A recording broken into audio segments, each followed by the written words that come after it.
माननीय श्री जयसिंह शंकरराव मोहिते पाटील तथा बाळदादांच्या नेटक्या नियोजनातून प्रताप क्रीडा मंडळाने 1982 मध्ये 28व्या राष्ट्रीय क्रीडा स्पर्धा व 1985 मध्ये रौप्य महोत्सवी क्रीडा स्पर्धांचे उत्कृष्ट आयोजन केल्यामुळे 2 जानेवारी 1991 साली 36व्या राष्ट्रीय क्रीडा स्पर्धा राबवण्याचा मान प्रताप क्रीडा मंडळाला मिळाला।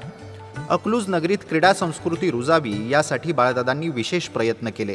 राष्ट्रीय क्रीडा स्पर्धेचे उत्कृष्ट नियोजन, शिस्तबद्धता, उत्कृष्ट आदरातिथ्य ही स्पर्धेची वैशिष्ट्ये ठरली। यावेळी नामदार रामराव आदिक, नामदार शामराव अष्टेकर, सांस्कृतिक व परिवहन मंत्री माननीय नामदार श्री विजयसिंह मोहिते पाटील साहेब, श्रीमती रत्नप्रभादेवी मोहिते पाटील हे उपस्थित होते। देशभरातून 2000 खेळाडू या स्पर्धेसाठी उपस्थित झाले होते। त्यांच्या स्वागतासाठी लेझिम संघाने मशाल नृत्य, समूह नृत्य सादर केली। यावेळी बास्केटबॉल, हँडबॉल, टेबल टेनिस या स्पर्धांचा उपस्थितांनी मनमुराद आनंद लुटला। आदरणीय बाळदादांच्या या शिस्तबद्ध नियोजनास व कार्यास आमचा मानाचा मुजरा।